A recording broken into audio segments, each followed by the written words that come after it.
Hello. So, lucky ducky, I guess you miss my voice that much that you want to hear me read this article. So, let's start. This article is called Characteristics of Living Things. So, I'm going to give you a second to get to that in your Google Docs so you could read along with me.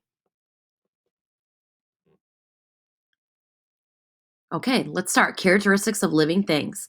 Look around you. What do you see? A classmate, a teacher, a bug? Look out the window or go for a walk. You will see trees, grass, plants, dogs, cats, birds, and many other forms of life. Now, think about this. Life extends much further than what you can see. Everywhere around you, all over the keyboard, ooh, yuck. The computer monitor, your desk, the walls, the floor, the ceiling, your clothes, and even on your skin, you can find billions and billions of tiny microscopic life forms. This word means so tiny that you'd have to use a microscope to see them. So if you look at this picture here, you can see these really tiny things that we can't see that are existing all over the place. Lovely, right? Life is all around us, from many kilometers or miles into the atmosphere above us to many meters or feet beneath the surface of the earth, like we talked about in plate tectonics.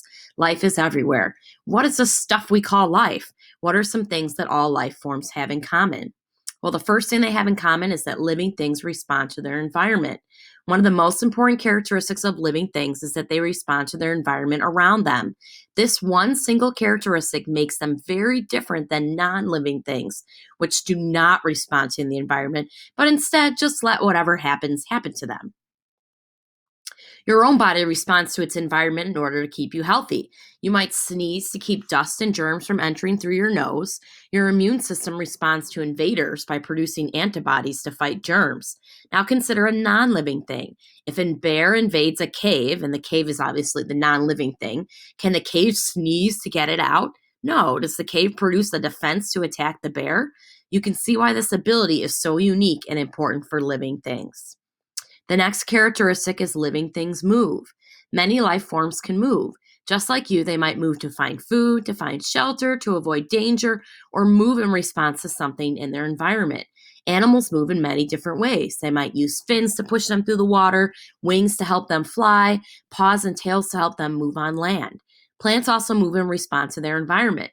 They, of course, cannot move as well as animals, but many plants move their stem to face the sun, open and close flowers, or lean towards better conditions like water. Actually, if I look outside in my garden in the next couple months, I'll notice that some of my plants actually lean towards the sun to get better sun. Pretty cool. Very tiny living things, things that are so small you can't see them without a powerful microscope, have tails called flagella and move only by whipping these tails back and forth. So even tiny things you can't see can often move. Living things grow. What would you like to be when you grow up? Well, first you must eat a lot of food and get your rest. These things are necessary for your body to grow. Like you, other living things also grow. Almost all living things start their lives as smaller infant like creatures. Over a period of time, they grow and develop into adults. Some life forms, such as frogs, as you can see in the picture below, start their life in a completely different form, like a tadpole or eggs, and then change dramatically as they grow. Even think about your own life, how much you've grown from a tiny little baby to the strapping young adult that you are now. A frog begins its life as a tadpole, then turns into an adult frog. A butterfly, on the other hand, starts its life as a caterpillar before maturing into a full grown, beautiful butterfly. So living things grow, they go through phases of life. Another thing they do is reproduce. A very important part of life is the ability and opportunity to reproduce, which means to create offspring or bibis. Your parents created you. A mother and father dog reproduce, creating puppies. By reproducing, living things are able to pass on their characteristics to another generation, and that species, which is a particular kind of living thing, continues to exist. Some living things don't need special mates to reproduce. They can divide on their own and split into two. Whoa, funky. Living things also sadly die. Anything that is alive will eventually die. The period of time something is expected to live is called the lifespan. The lifespan of living organisms varies significantly. Some lifespan